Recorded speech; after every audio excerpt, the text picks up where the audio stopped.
歡迎返嚟 Studio Fundamentals。喺呢條片入邊，我哋會講下全新嘅音軌等化器。當你臨緊時間軸嘅時候，你會想去雙擊任何一個音軌標題，就可以喺右邊打開全新嘅音軌詳情面板。你可能正喺度睇緊片段詳情面板，或者你會見到好似咁樣嘢。你可以直接去頂部切換到音軌模式，就可以見到呢個新面板。喺呢個面板入邊，我哋加入咗等化器。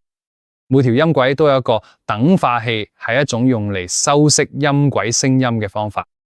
網上有好多關於音樂等化器嘅資源，講佢哋點樣運作同埋幾時應該用。不過我而家會做個簡單嘅介紹啦。基本上呢個小方框代表咗一個頻率圖表，右邊呢度係所有嘅高頻，好似 CC 聲、母聲、人聲入邊嘅 S 音，仲有啲空氣感同埋閃亮嘅聲音。然後左邊呢度咧就有低音同埋你知啦，低頻嘅隆隆聲之類嘅嘢。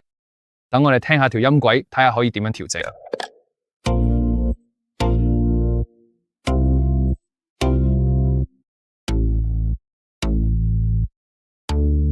好，我而家聽緊呢段低音，我聽到每個音符嘅開頭都有一種雜訊爆發聲。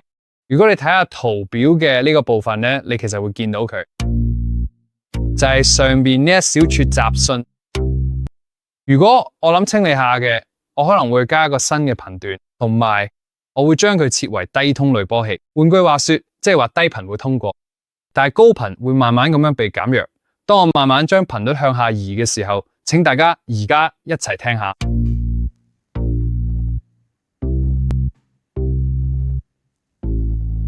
係啦，乾淨好多。咁我哋放翻入成首歌度聽下。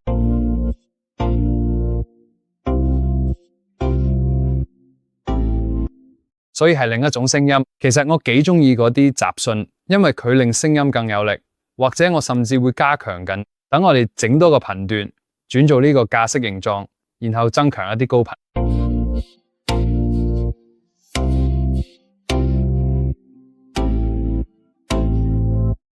喺每條音軌度，你都可以用呢個咁修飾整體嘅聲音。佢最頂部，我哋有呢個開關，可以用嚟開啟或者關閉。如果我睇返去濾波器，可以先聽下開啟嘅效果。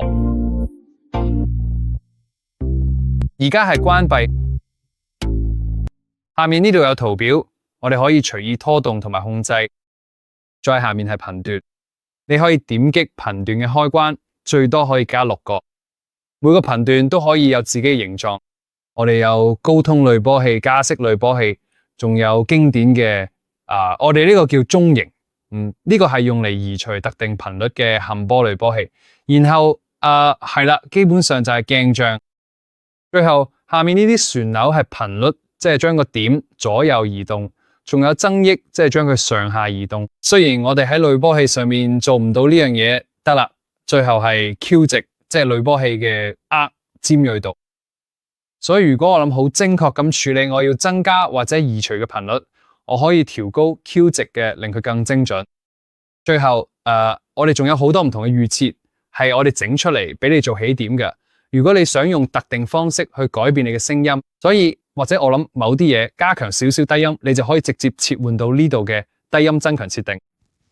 好可惜，你暫時仲未可以儲存自己嘅預設，但希望好快會有呢個功能。好啦，我知道呢個只係一個好快嘅簡介，但希望對你有幫助。如果你對點樣用呢個 EQ 有任何問題，或者對我哋下次應該整咩有任何意見，請喺下面留言。多謝收睇，我哋下次見。